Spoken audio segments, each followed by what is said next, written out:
TJ was talking about a stretch last year where you guys, almost lost 3 games. It could have been a 3-game losing streak, but you have kind of a heroic effort at the front end of that. Is that, a moment that maybe you look back on as, hey, you can still have a fantastic season overall and lose 3 games in a row at some point? I'd definitely say, yeah. I mean, my first 2 years, we had losing streaks, and that just comes with playing college basketball, especially in the Big 12.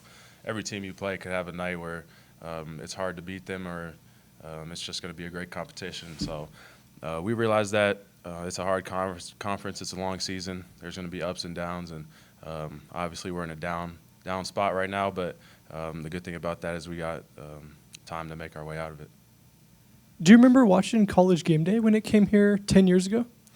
I feel like I do. I don't remember what game it was for, but, I mean, obviously it was a pretty big deal having College Game Day in Ames. So I think it was for Kansas. that makes sense. Back in the day, Yeah. Is that an environment that you're kind of looking forward to? Definitely is. I mean, College Game Day, that whole atmosphere will be fun for the fans and the community and all that. I remember when they do like the football ones, similar thing.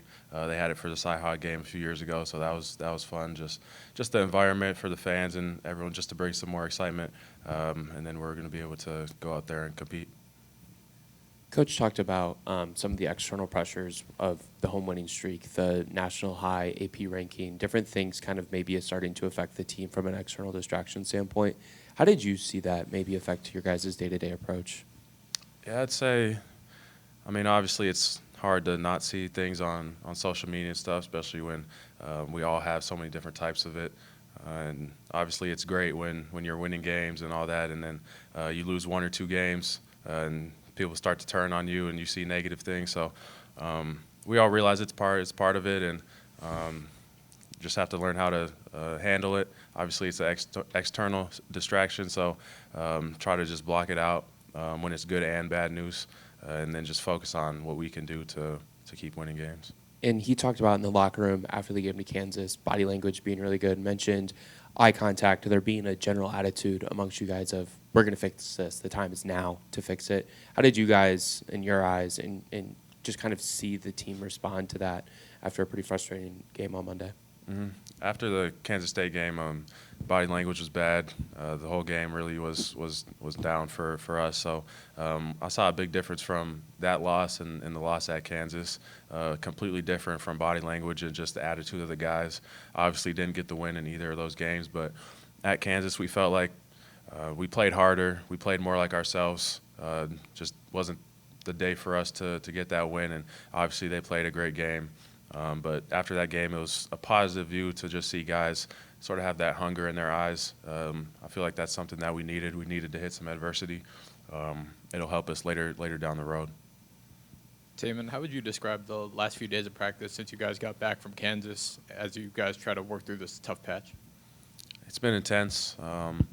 Trying to get back to what we do, how we practice. From the summer and the fall, we always go at it. We have a lot of competitions in practice, a lot of playing. So that's really what we've been focusing on, is just getting back to competing and going at it in practice every day, not taking a day of practice lightly. So bringing a lot more energy to practice, a lot more up and down, competing versus one another in games and like short things like that. But it's been a positive sight just to get that feeling of competitiveness back in our veins. I think it's pretty clear that Milan's absence is a big reason why offense has gotten hard for you guys over the last couple weeks. How do you, assuming he's not going to play for a game or 2 or 3 or whatever it's going to be, how do you not dwell on that because it's not going to make a difference one way or another? Yeah, obviously we miss having him out on the court. It makes a big difference, like you said, and just spacing-wise and offensively. Teams have been sort of switching up how they've been guarding us since he's been out. So we sort of have to learn how to play without him at this time, and that's something that we've been going through on offense, and just how to get movement and stay active without one of those key shooters on the floor. Obviously, he spaces the floor, opens up gaps for us to guard, and when he's not out there, it's harder to find those gaps to drive and harder to make plays. So obviously looking forward to him getting back whenever that is, and getting him back on the court. How do you also, I guess, do the day-to-day work that when he does come back, it's not like you're going to flip a switch and you guys are going to be awesome, guaranteed offensively again, that you got to figure it back out again? Yeah, definitely.